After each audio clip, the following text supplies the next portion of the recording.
I'd like to open this moderation meeting where we'll be assessing the decisions made on assessments. If you could all please review the agenda that we have in front of you. Right. So briefly, we will be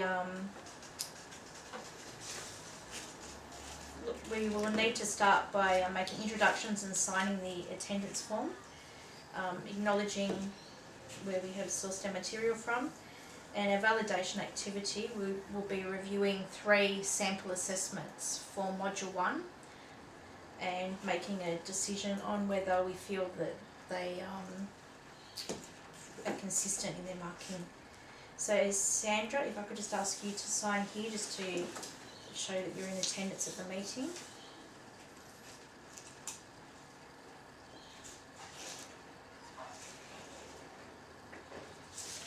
And John, if you could just sign that as well, thank you.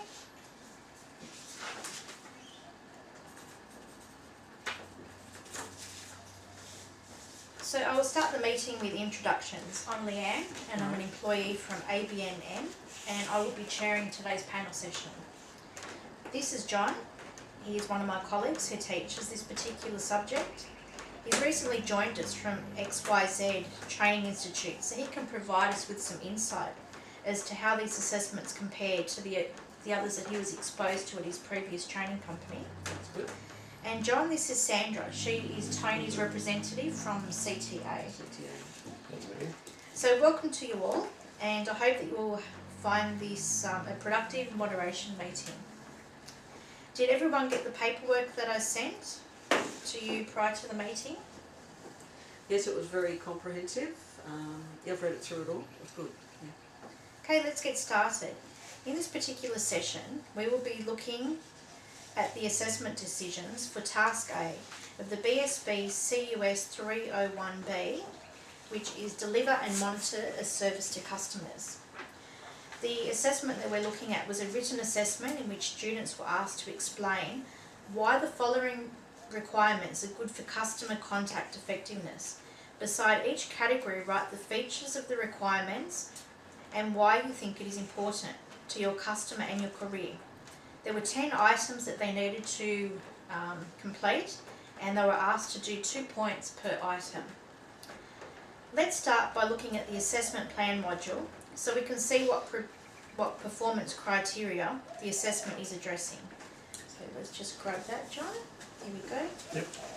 Sandra, Lynn and I sent our recommendations to Tony about how this assessment can be improved.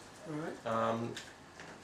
As we feel it's missing the mark on capturing the performance criteria that's been assigned for the assessment plan.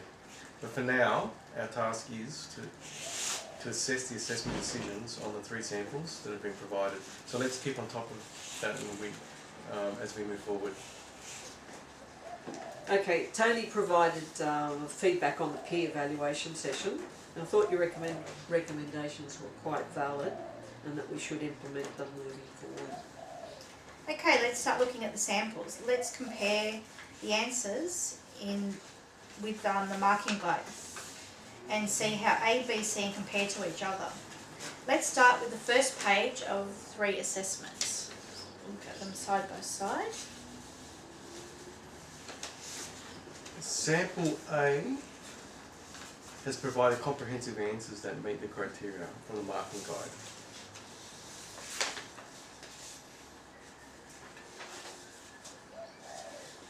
Okay.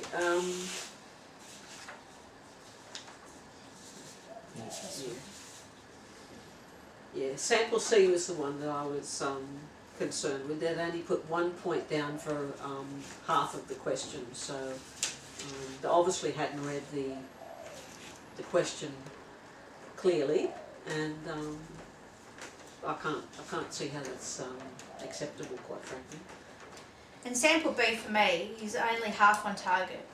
I can't really see how the responses to item 4 are relevant at all and certainly don't meet the marking guidelines. For example, you don't need to persuade a customer if you aren't talking to them. That doesn't even make sense to me. Perhaps they meant they are talking to you. But even still, it doesn't provide the answers that were outlined in the marketing guide. in the marking guide, sorry, the customer may have been irate and talking to you about a complaint. So could you really persuade them to say, buy more products in that situation? I don't think so. So I think we all agree, sample C does not meet the evidence that we would require to deem this student to be competent. So let's put sample C aside. Sample B. Let's keep reading on before we make a judgment on this one. And it would also help if the marking guide had a clear-cut definition of what competent is. Say an example would be, is it good enough to say an answer who got 50% right is competent? Or should it be more like 80%? In my mind, I think it needs to be 80% or more.